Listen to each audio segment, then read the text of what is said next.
the day I didn't feel like going, that was the day I needed to train. Like when my body was like, no, or my mind, when your mind starts making the excuses, because it will play so many tricks on you when your mind can give you every excuse in the book, that's the day that you like, okay, no, I'm gonna work out that day. And that starts before that day comes, you know? I tell people all the time too, when you're working out, start thinking about the day you're not gonna feel like doing it. Think about it right now. Welcome to Built with me, Katie Chung. Listen every week as I talk with athletes, entertainers, and entrepreneurs about how they built who they are today and get the inside scoop about their lives. And now I have Las Vegas local Indianapolis Colts tight end Xavier Grimble. What's up, Katie? How you doing? What's up? Thank you so much for coming today. Thank you for having me. So part of the reason that I want Xavier on my podcast is because literally this guy does not stop working. He is just the testament of dedication, hard work, and just showing you that if you want something, you can go out and get it. Now, Xavier went to USC. He was undrafted. He signed to a couple teams on their practice squad and then ended up starting for the Pittsburgh Steelers. Now he is signing a deal with the Indianapolis Colts. Yes, ma'am. Now, you've had a successful 6-year career, and the average, I want to say, is about 3 years. So you've literally made your way to a 6-year, longer than ever career for most.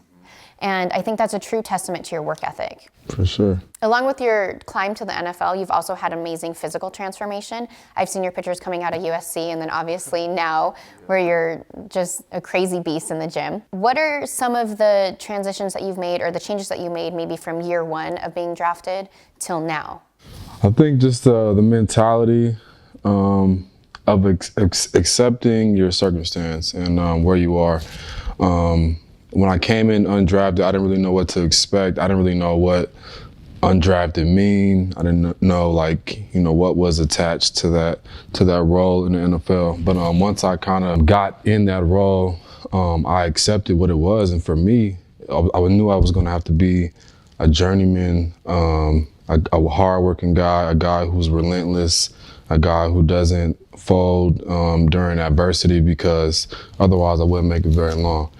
And so I started to think long term about my career, about my body, about my health, about my performance, and just starting to think about it that way made me understand that everything I do each day is going to be a result of what happens over this period of time. So had to start eating better, had to start sleeping better, had to start not just working harder, but working smarter, more strategy on my workout days and my rest days, more recovery incorporated with those workouts, and then just nutrition.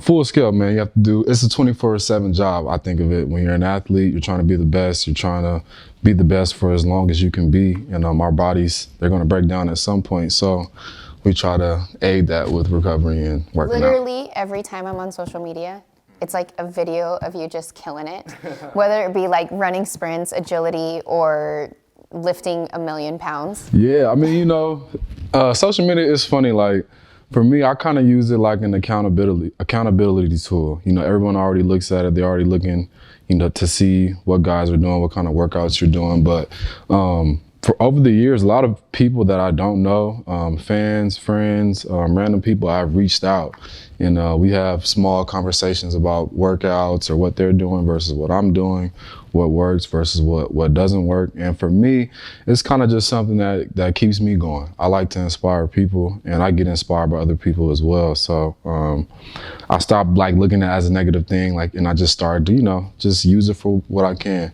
and making it more like an accountability thing. So when I'm not working out, somebody's gonna for sure hit me up like, what are you doing? Are you working out? And I like that, because I'm like that with myself. I'm my own biggest critic. So if I miss a day, I'm already feeling bad in the dumps about it. Absolutely. So what's a typical day for you from, let's say, wake up to end? Because I swear, like I said, on social media, no matter what time of day it is, you're doing something. Yeah. You're literally working out all day. Typically, I'm training anywhere from, I would say, 5 to 6 days a week. I usually take Wednesdays and Sundays off sometimes.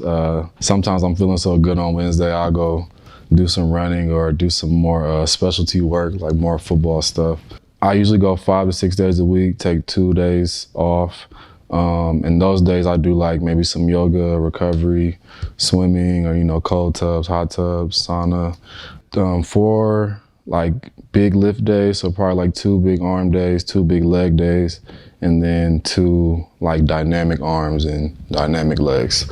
So I have to cause I play tight end, so I have so many jobs. I have to be able to block, I have to be able to run, I have to, be able to protect the quarterback, I have to be able to catch a pass and run a route, and have to beat a linebacker and then beat a defensive back, special teams, there's just so many jobs when you're playing tight end. So you got to be in really good shape. You got to be in really good shape. That's something that, thank you for bringing to my attention, because I'm not a professional at knowing football positions, plays, and that is a very versatile position. And you really brought that to my attention. I didn't realize that. I mean, tight end, I'm like, okay, maybe they catch the ball and they're big, because I know you're big, so maybe they're all big. So I mean, over time, it's like when I was a kid, when I first started playing tight end around 6th, 7th grade, I kind of noticed how important the position was, but at that time, you always hear about the quarterback, running back, receiver, middle linebacker. But the older I got, I started to understand that, I'm like, the tight end has to know just as much as the quarterback. You're involved in protections and the run schemes and the pass game. You have to know the defense, and then not just mentally, but then physically, you have to be big enough to block somebody who could be 300 or 300 plus pounds. And then you have to be athletic enough to beat somebody who's maybe 2 or 3 inches shorter and 30, 40 pounds lighter, So it's a super versatile position. I mean, you almost have to fit up like a prototype size to even be able to do it. And then from there, do you have the intangibles to do the job? So, but even then, there's so much work with your body and staying fit and in shape and being able to sustain over 17 games, all those jobs, it's a task. And it's a 24/7 job. I think you're more aware than most when it comes to being in tune with your body, whether it be with training or nutrition. I am always so shocked how many athletes eat so poorly. And that's one thing that you and I have talked about before that we've brought up, is just your knowledge or awareness of nutrition and how that factors into your performance. And again, did you change that up as you progressed through your career? I mean, the passion's got to come from somewhere. For me, when I first went into college, I was, I would say 20, 30 pounds overweight. I was like almost 280, and I could still play. I was still athletic, able to do things. But my coach, he brought me in, I think it was like my freshman year, and he was just like, he was looking at me, he was like, you could be a good tight end. He was like, but you could be like a first round offensive tackle. He's like, you're already 280 pounds, you could put on 20 more. And then I thought about it, and I was like, I don't really want to be 300 pounds. I'd rather have a 6-pack. Like, I'd rather be fast and, score touchdowns. So I was like, all right, I'll just get in shape. I'll figure out how to get my body under control. And so from there, he was like, you either lose the weight or we think about changing the position. I said, I'll lose the weight. But I was already a kinesiology major at the time, so I was in a lot of health classes and stuff.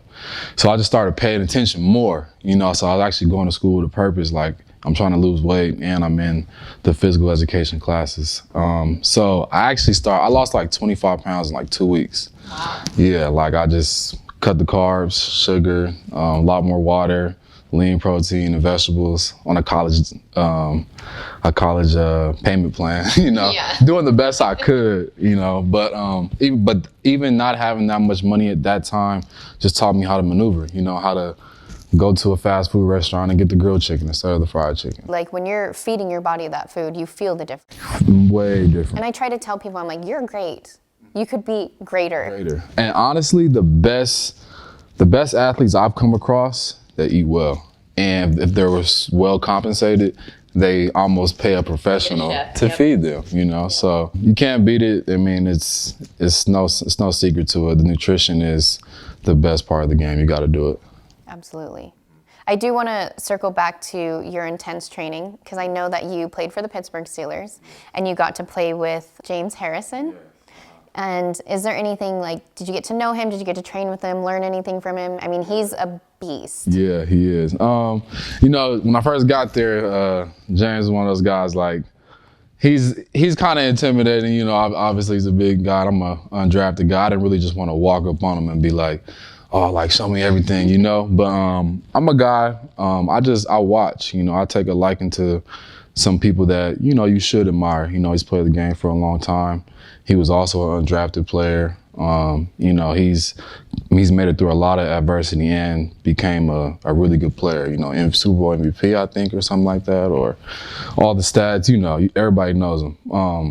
But the thing that got me, man, was my first practice squad year with the Steelers in 2015. When we would go in, the practice squad guys, we had to lift the earliest at like around 6:30, and James Harrison, he would be in there before, you know, all of us. And he'd be warming up when we got in there just to get in there to get going. He'd be on the elliptical getting his warm up on, the big sweatsuit, and it's like, you know, you see it on Instagram, but to see it day in and day out, the training, the nutrition, the recovery, just like systematic.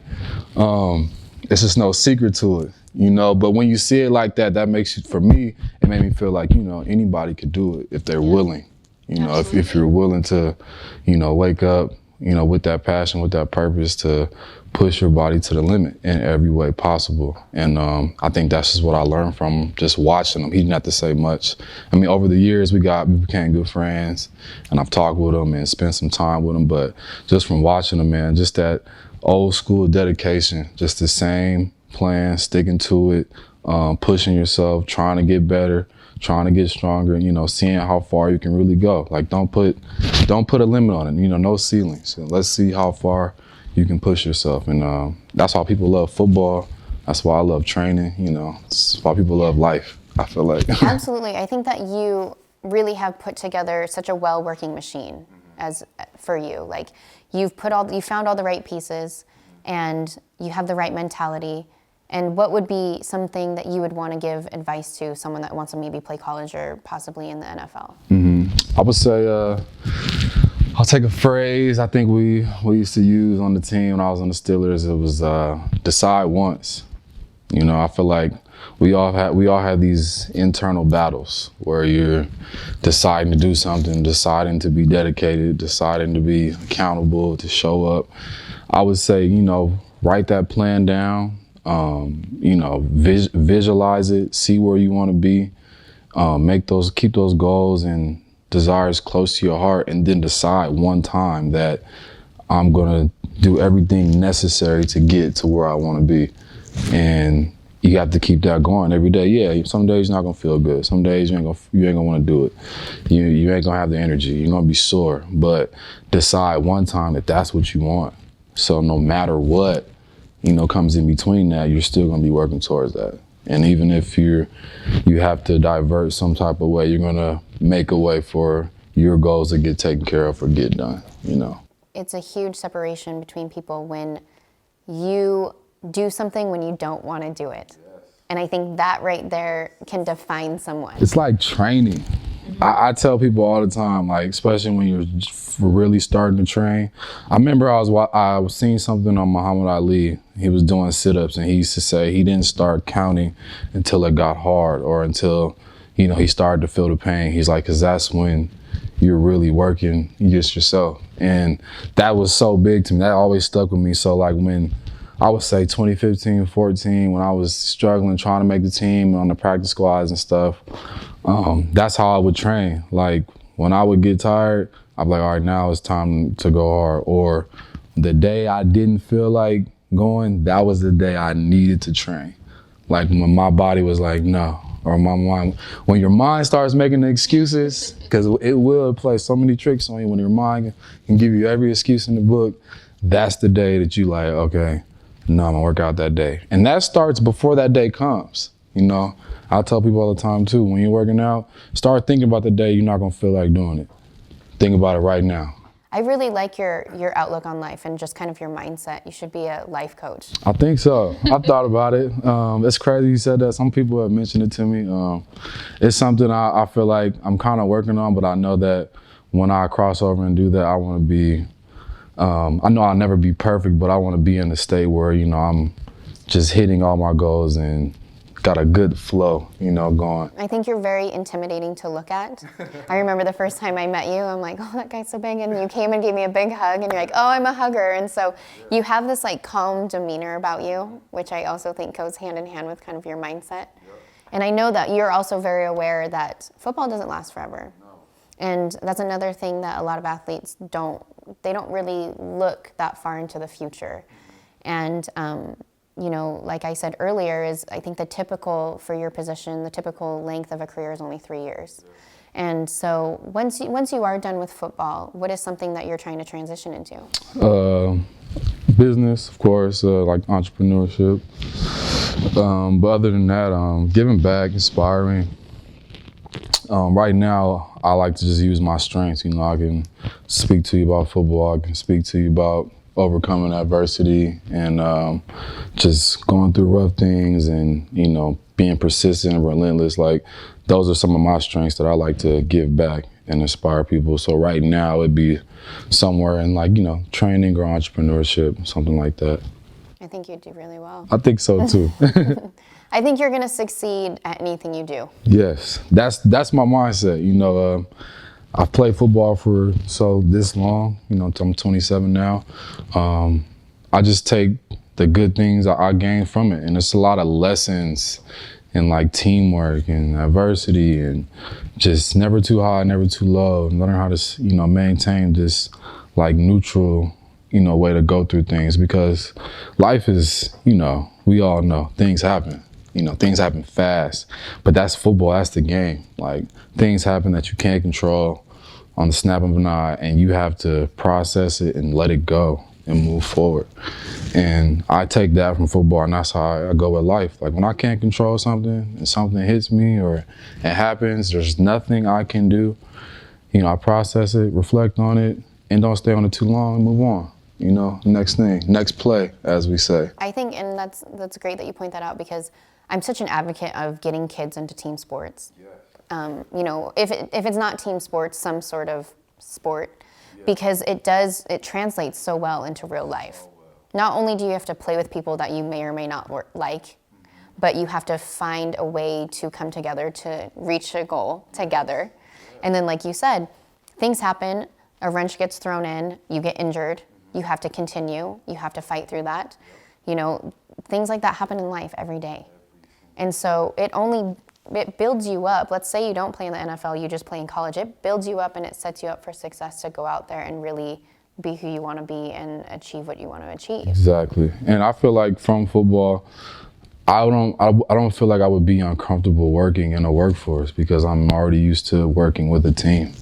I'm already used to working with individuals. I know who I am in a room. I know my strengths and weaknesses in a group, and I'm not afraid of them. I can be transparent. And those type of things are what makes a team great. The more people can look each other eye in eye, hold each other accountable, be truthful, be honest, be transparent. Like, that's the only way a team can work and have chemistry. So, and they've seen you at your lowest. Yeah. Because that's one thing I'm like, you've seen me lose. Mm-hmm. You've seen me look like an idiot. Mm-hmm. If I, when I'm playing sports, if I get passed up and so it's almost like you're so humbled, and then you're also like, listen, you know me, and here I am, and I'm going to do what I need to do, and you can't judge me for it. And I think I appreciate that from my sports, where, like you said, you can walk into your room and I'm like, listen, you can't make me look any stupider than I have felt. So I'm here, this is me, and we're going to succeed. I can talk it now, but it wasn't pretty, man. And when you sit in the room, and just like you said, people watch your failures, they watch you lose, they watch you get knocked down, they watch you make mistakes. And, I feel like you just learn, through that process. Because the first thing is, it seems like the end of the world. It seems like it's all bad and people don't like you, people hate you. But it's a learning process, man. Then you learn to, why it's important to be accountable, why it's important to prepare and to not let your team down. And, it gives you a bit of a fire, and people don't really like going towards that, but you have to. Transparency, man. Transparency. Well, I see your mindset, and we talked to Marquise Lee on one of our other episodes, and I see why you guys are such good friends. Yeah. And I know that we talked about how you're most like the 5 people that you're around continuously. And you both are so positive and you have this great outlook that I haven't met a lot of people that have. And you just want to help others and you want to uplift everybody else. And how does that affect your life having someone like him around you all the time? Oh man, it's like a perfect rhythm, you know. Just when we have conversations, we can feel that energy. We're usually thinking the same things, have a lot of things in common, or I mean, it's cool because it comes from like that genuine place of, like you said, like we're humble and we know what it feels like to be down, but we also know what it feels like to give back. And giving back is like, it's like the ultimate feeling. There's really nothing better than that. And I feel like that's where we come together because we're like principled people. Respect, love, inspiration, family, like hard work, like, you know, those little values and principles that we hold every day and use through every little situation. And that kind of just keeps your life, I feel like, in a better state. You know, when you put those things over the little things, that's going to steer you off. Absolutely. Well, thank you so much for joining me today and really showing people what hard work and dedication can get you, not only in football, but in life. So I appreciate it anytime that you're around. Thanks, guys. Thanks for tuning in, and make sure you catch our next episode.